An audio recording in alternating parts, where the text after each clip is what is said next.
পুতুল? আমি ওইটাই আপনি যেটা দিয়ে শেষ করলেন আমি ওটা দিয়ে হয়তো শুরু করতাম যে এটা তো কিছুই না। গত 15 বছর ধরে এই ধরনের ইনসিডেন্ট বাংলাদেশে বিএনপির একেবারে তৃণমূল পর্যন্ত অসংখ্য নেতাকর্মীর সাথে ঘটেছে। এই যে মামলায় এফআইআর করা, একেবারে স্পেসিফিক তথ্যউপাত্ত নিয়ে নাকি মামলা করা হচ্ছে। আবু সাইদকে যে মারলো, কোন তথ্যউপাত্ত খুঁজছেন কাউসার ভাইরা? সবকিছু সামনে, চোখের সামনে। এফআইআর কি করা হলো, কিভাবে মারা গেছে, যে পুলিশ গুলি ছুটছে তাকে দেখতে পাচ্ছেন না ওনারা, উনি ভ্যানিশ হয়ে গেছেন। এফআইআর করলেন কিভাবে?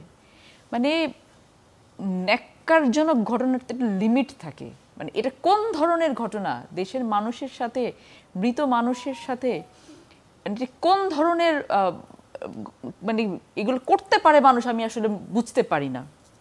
বদরুদ্দিন অমর সাহেব আজকে খুব সুন্দর একটা কথা বলেছেন, বনিং বার্তাতে উনি একটা সাক্ষাৎকার দিয়েছেন, ওখানে বলেছেন যে 1952 এর পরে আজকে এই যে গণ অভ্যুত্থান ঘটেছে এটা হচ্ছে সব থেকে বড় গণ অভ্যুত্থান।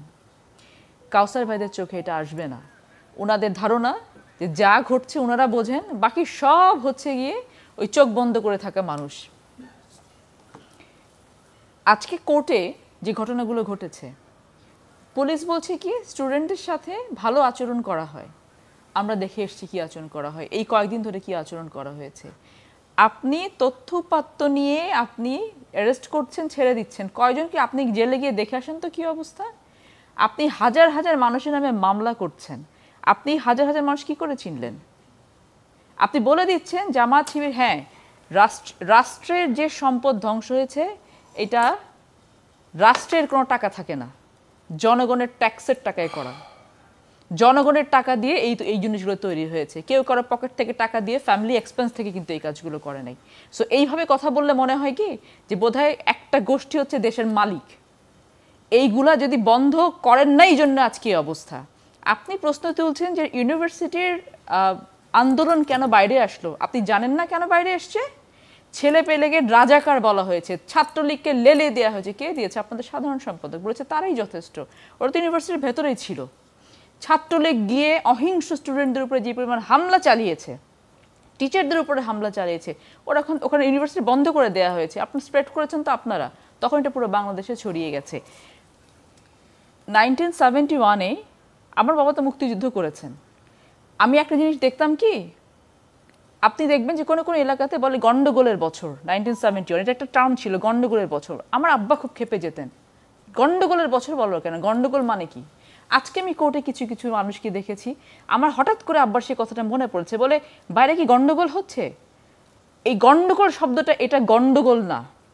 1971 সালে বাংলাদেশে একটা স্বাধীনতা যুদ্ধ হয়েছিল, আজকে বাংলাদেশে যেটা হচ্ছে সেটা তার চেয়ে কোনো অংশে কম না।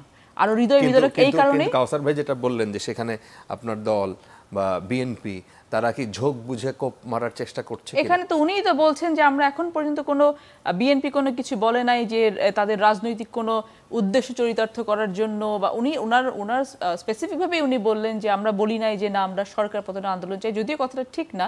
আমরা যে একসাথে করে একটা আন্দোলন করার জন্য আমরা তো মাঠে ছিলাম, আছি। এবং আজকে যে এই যে 15 বছর ধরে বিএনপির যত নেতাকর্মীকে স্পিড ট্রায়ালের মাধ্যমে যত লক্ষ নেতাকর্মীকে মামলা দিয়ে হেনস্থা করা হয়েছে, এগুলো তারই কনসিকুয়েন্সিয়াল রূপ। এবং আমরা বারংবার বলেছি যে দেখেন যে ঘটনাগুলো বাংলাদেশে ঘটছে এটা একটা অগণতান্ত্রিক সরকারের পক্ষে করা সম্ভব, যার কোনো ম্যান্ডেট নাই, জনগণের কোনো ম্যান্ডেট নিয়ে তারা আসেনি, জনগণের কাছে কোনো অ্যাকাউন্টেবিলিটি নাই। সো এই জনগণকে যদি আমরা, উনি বলছেন যে কেন উনি সাংগঠনিক দুর্বলতার জন্য আমরা নির্বাচনে যাইনি, আজকে বিএনপি নির্বাচনে যায়নি, that's why you are here right now. আজকে বিএনপি নির্বাচনে যায়নি জন্য আজকে বাংলাদেশে আওয়ামী লীগ কি জিনিস এটা বাংলাদেশ এবং বিশ্ব দেখতে পাচ্ছে। আপনি যেভাবে বলছেন তাতে মনে হচ্ছে যে আপনারা দয়া করে নির্বাচনে আসেন না এবং দয়া করে আওয়ামী লীগ। নো ফারাবি, দয়া করে নির্বাচনে আসেন না। আমাদের তো এজেন্ডা ছিল যে এই সরকারের অধীনে আমরা কোনো নির্বাচনে যাব না, বিকজ এটা একটা ইলিগাল গভর্নমেন্ট।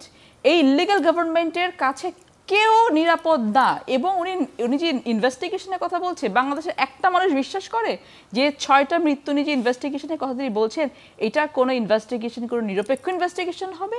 যখন আপনার দেশের প্রত্যেকটা প্রতিষ্ঠান আজ্ঞাবহ সরকারের, সেখানে আপনি কিভাবে একটা নিরপেক্ষ তদন্ত হবে? ইউএন থেকে বলছে যে মানবাধিকার লঙ্ঘনের এবং অতিরিক্ত বল প্রয়োগের যথাযথ প্রমাণ তারা পেয়েছে বাংলাদেশের স্টুডেন্টদের উপরে এই অহিংস এই আন্দোলনের ক্ষেত্রে। আজকে নাকি প্রধানমন্ত্রী বলেছেন যে, আমি শুনলাম যে এখন যে উনি বলছেন যে আমরা ইনভেস্টিগেশন চাই। কতদিন পরে?